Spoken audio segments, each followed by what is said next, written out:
Welcome to the Deep Dive. Today, we're stepping into, well, quite unsettling territory. We're going to pull at a thread that challenges something really fundamental. That script we're all handed, the one about how to be a good person. It might just be the most deeply unsettling question we can ask ourselves.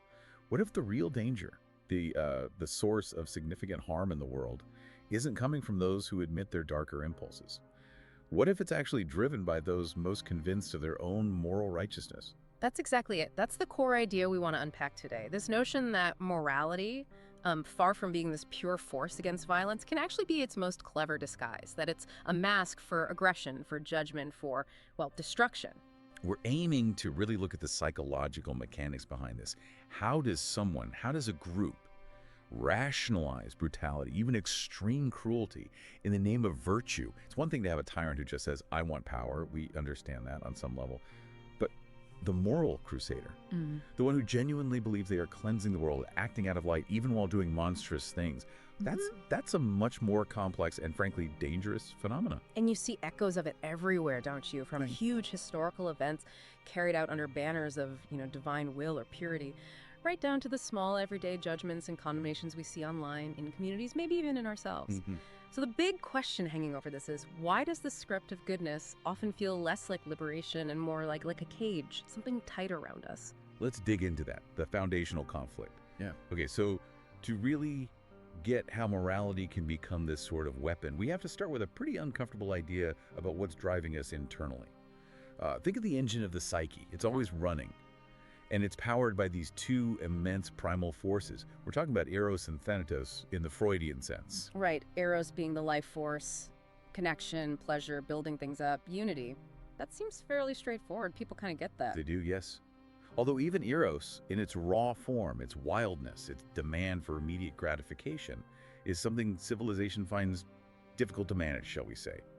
But the drive that society really has to clamp down on, the one it fears most, is Thanatos.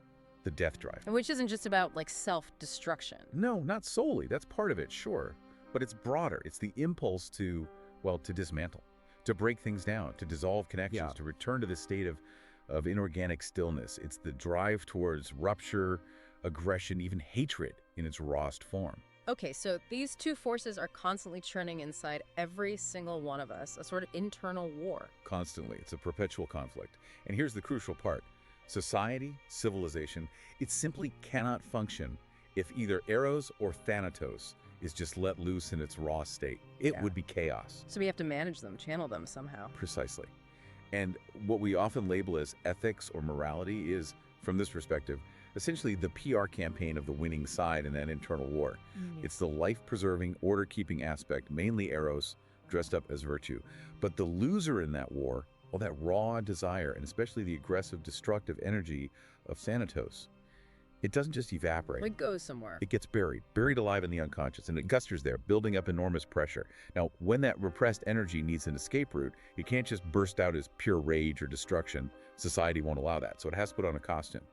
And the most effective, socially sanctioned costume available, righteousness. Morality. Okay, let's zero in on that transformation, because that's the really chilling part, how it applies day to day.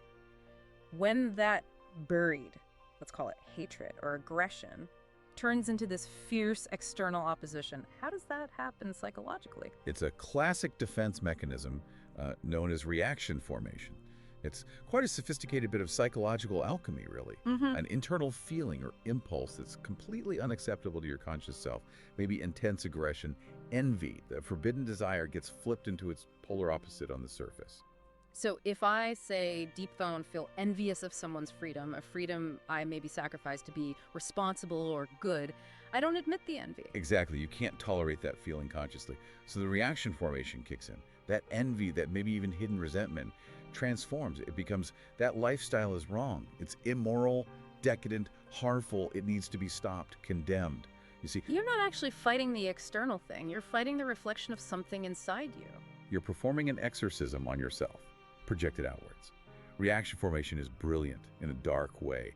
It lets you discharge all that pent-up aggression onto an external target, a scapegoat, while feeling completely virtuous, even noble doing it. You get the release without the guilt, or rather, The guilt is masked by righteousness. And when you look at history through this lens, some of the most horrific events seem almost like textbook examples. The outline mentions the Spanish Inquisition. We tend to see it as just calculated evil. But this perspective suggests something more complex, psychologically. The inquisitors, the torturers, they likely didn't see themselves as monsters. They had executed the reaction formation perfectly. In their minds, they were surgeons of the soul. The unspeakable violence they inflicted wasn't sadism, consciously at least. It was the necessary, albeit painful, procedure to save that soul. So the screams weren't human agony. They were reinterpreted, pathologized. That scream wasn't the person suffering. It was the demon being expelled, the heresy being purged. The brutality wasn't just excused, it was moralized. It was framed as a sacred duty. The church, in that instance, turned aggression into a sacrament. Wow, that reframing is powerful. When you can't face your own internal chaos, your own demons, you project them onto someone else. And then attacking that external target becomes a holy act. It purifies the collective, yes, but maybe more importantly, it provides immense relief to the accuser. It temporarily quiets the internal storm, the gnawing feeling of their own repressed badness. The sheer excess of the violence is often a clue. It's not proportionate to the supposed crime. It's proportionate to the internal pressure being discharged. Which brings us right into the present day, because that mechanism feels incredibly alive right now. Online shaming, cancel culture, the intensity of moral panics. The technology changes, the labels change, but the underlying psychological function, it's strikingly similar. The physical whip might be replaced by a hashtag, a viral post, a public denunciation. You label someone problematic, toxic, unacceptable. And they become the container for the projected impurity. The collective condemnation that follows, that sense of unified righteousness, that almost thrilling certainty, is that truly ethical deliberation? Or is it thanatos, the death drive? Finding a socially acceptable, even celebrated outlet. It's externalizing that inner conflict onto a convenient scapegoat. But hang on, are we saying everyone who feels moral outrage is just projecting? What about genuine empathy? What about actually standing up for victims, for justice? Where's the line? That's the crucial, difficult question, isn't it? No, this framework isn't saying genuine empathy or a desire for justice is impossible or always suspect. Of course not. But it is urging us to interrogate the nature of the outrage, especially when it becomes excessive, punitive, performative, and especially when it generates a strong feeling of personal satisfaction, superiority, or group belonging in the person expressing it. So look for the excess. Look for the thrill. Look for the disproportion. Look for the relief it seems to provide the accuser. Is the focus truly on restorative justice, or is it on punishment and exclusion? The person obsessed with policing other people's desires might be terrified of their own. The crusader hunting impurity everywhere might be drowning in their own repressed shadows. Morality, in this specific weaponized context, functions less as a guide and more as a symptom, a way to manage unbearable internal conflict by splitting the world and ourselves into simple good versus evil, allowing us to attack the evil outside without ever having to face the complex, uncomfortable truth within. Okay, so if that external performance, that moral mask is hiding aggression, we need to look deeper. Where does the pressure to wear the mask even come from? What's the internal source of this need to split ourselves? It originates from an internal structure, a psychic agency that gets installed very early on. Freud called it the superego. And we need to be really, really clear here. The superego is not the same as conscience, not in the way we often think of conscience, that gentle, wise inner voice guiding us towards wholeness. No, what is it then? It's more like an internal executioner, a warden, a judge installed within the psyche. An executioner. That's a harsh way to put it. How does it get in there? It's built, piece by piece, from internalized authority. It speaks with the voices of our parents, our teachers, religious figures, cultural norms, society's expectations, all those shoulds and musts and don'ts. It's like this surveillance system that's always watching, always judging, and its primary goal isn't your happiness or fulfillment. Its goal is control, compliance. And if you step out of line, you disobey its rules. The punishment is internal, swift, and incredibly effective. Yeah. Much more effective than any external slap on the wrist. It wields guilt and shame. Yes, that feeling. That crushing weight. That feeling of, I'm not good enough, I failed, I'm fundamentally flawed. The superego doesn't just want obedience, it demands sacrifice. It demands you cut off parts of yourself, your inconvenient desires, your anger, your need for rest, your authentic impulses at the price of admission, the price of feeling good or acceptable. But the paradox is, The more you try to obey it, the more perfect you try to be. The louder and more demanding it often becomes. Yes. That's its cruelest trick. It's never satisfied. It feeds on your striving and your inevitable failures to meet its impossible standards. So feeling guilty about needing rest or saying no or wanting something selfish, that actually strengthens it. It absolutely does. It reinforces its power. The superego's currency is guilt. It thrives on the I should have and I shouldn't have. It keeps moving the goalposts of perfection to ensure you remain perpetually in its debt, always feeling slightly inadequate, always striving to appease it. It wants you fragmented, controllable, not whole. This sounds very much like the core argument in Freud's Civilization and its discontents that civilization itself requires this kind of internal policing. Precisely. That's the social contract, viewed through this lens. We trade instinctual freedom, especially our raw aggression and sexuality, for the benefits of social order, safety, predictability. But the cost of that trade is a kind of permanent low-grade psychic discomfort, a pervasive sense of guilt, of something missing that hums beneath the surface of modern life. We weren't born feeling ashamed of wanting pleasure or expressing anger. We were trained to feel that way. The superego is the internal enforcer of that training. And often the family is the first training ground, the first moral prison, as the source material puts it. It's the primary laboratory, yes, where love and approval often become conditional on good behavior. Being good means silencing your messy, inconvenient parts. Your anger is bad, unless it's directed where the family or culture says it's okay to direct it. Your needs are secondary. We learn very early to perform a certain role, to amputate the parts of ourselves that don't fit in order to belong. That feeling of guilt you get later in life for wanting something just for you, that's the scar tissue. It's evidence of where you learn to sever yourself from your own vitality to gain acceptance. So guilt isn't necessarily proof I did something wrong. More often, it's proof you wanted something the superego has forbidden, or that you felt something forbidden. Anger, desire, rebellion, exhaustion. That really shifts the perspective on guilt. It's not a moral failing, but a historical marker of repression. Exactly. It shows you where the internal executioner has drawn the line.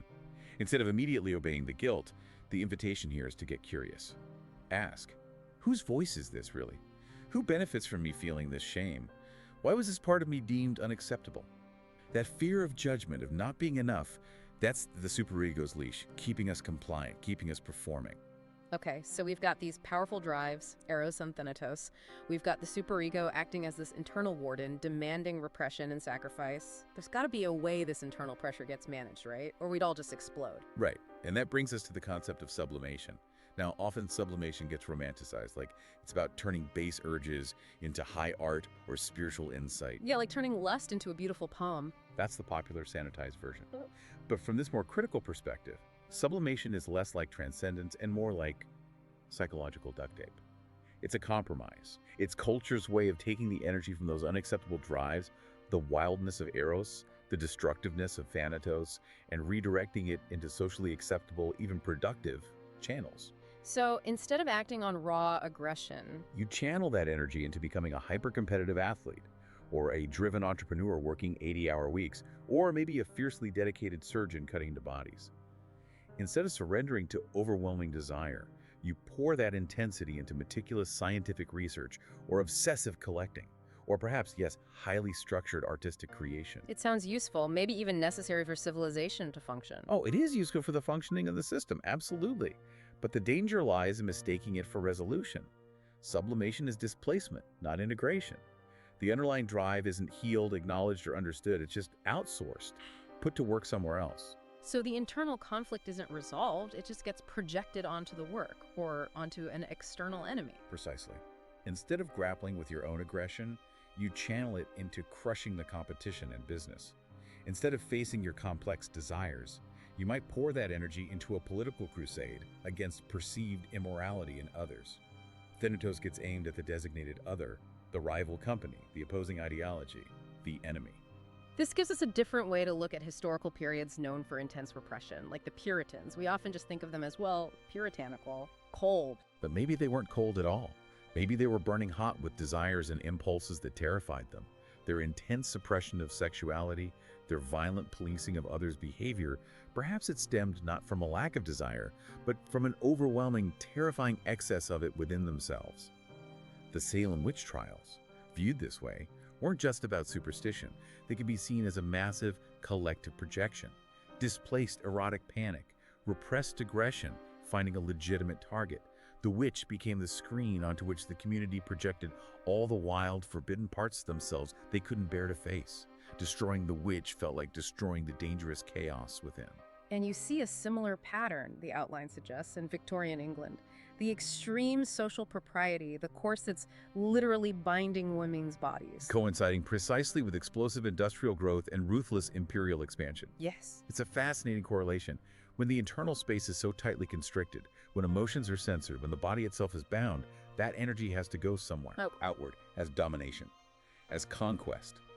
The aggression and desire that couldn't be acknowledged or expressed freely within the rigid social structure were channeled into building factories, conquering territories, imposing order on less civilized parts of the world. The civilizing mission as a massive act of sublimation for repressed national drives. It's the same energy, just wearing a different, more acceptable uniform. How does this play out today? Is our modern obsession with productivity, wellness, self-optimization, is that also a form of sublimation? It very often can be, yes. We see these deep splits everywhere.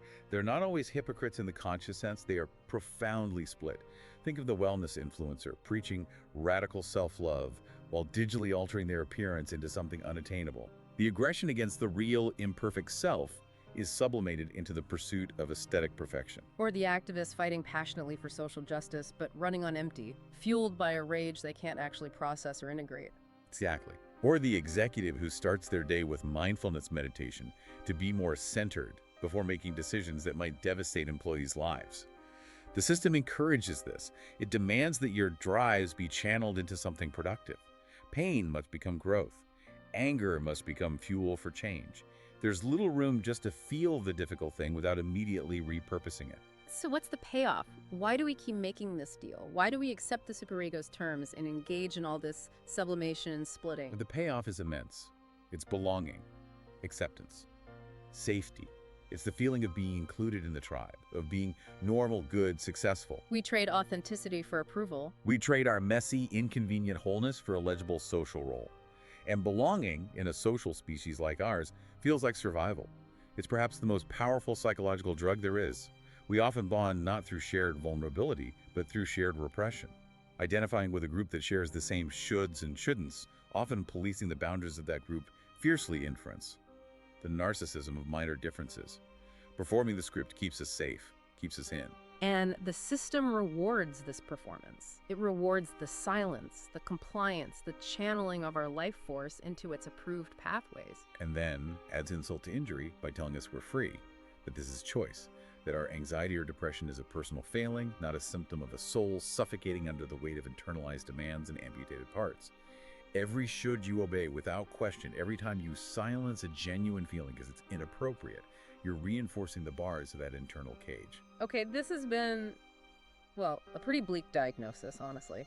If morality is often a tool of the superego, a mask for aggression, and if civilization kind of needs us to be split and managed, where does that leave us? Is there a way forward? What does ethics even look like beyond just obeying the internal warden? It's bleak, yes, but I think it also holds a radical potential for maybe a different kind of ethics. A path forward exists, but it's not easy. It requires something that feels like betrayal. Betrayal of what? Betrayal of the superego's contract. Betrayal of the internalized rules that demand you stay fragmented, that tell you your needs are selfish, your anger is bad, your desires are dangerous. It's not about betraying basic human decency. We're not advocating cruelty or harm here. It's about betraying the system of internal colonization. So the truly ethical act might be disobedience, refusal. Refusal to keep sacrificing your core vitality on the altar of goodness or appropriateness. The courage required isn't the courage to conform more perfectly, but the courage to finally face the parts of yourself that had to be suppressed, denied, or distorted for you to fit in. This sounds like the idea of becoming dangerous, but not in the conventional sense. Dangerous to the system, dangerous to the superego. Exactly. Dangerous to the status quo that relies on your predictable compliance. It means stopping that process of, metaphorically, setting yourself on fire to keep the room warm for everyone else. The exhausted parent smiling through burnout. The stoic individual armored in silence. The artist watering down their vision for acceptance. Yes. Their sacrifice is often praised by the system, but the soul pays a heavy price. To become dangerous in this sense means starting to reclaim that inner territory. It means daring to question the superego directly. Whose voice are you really? Why should your judgment define my worth? So ethics shifts from following rules to excavation, reclamation. Precisely. It begins with radical self-awareness, which can be deeply uncomfortable. Admitting, maybe just to yourself, initially, I am afraid of what I feel. I am afraid of what I want. And then, crucially, turning towards those feared parts instead of pushing them further down. So looking at your anger. Not as something bad to be instantly suppressed or deflected onto a safe target, but as a messenger, asking it, what boundary has been violated here? What are you trying to protect?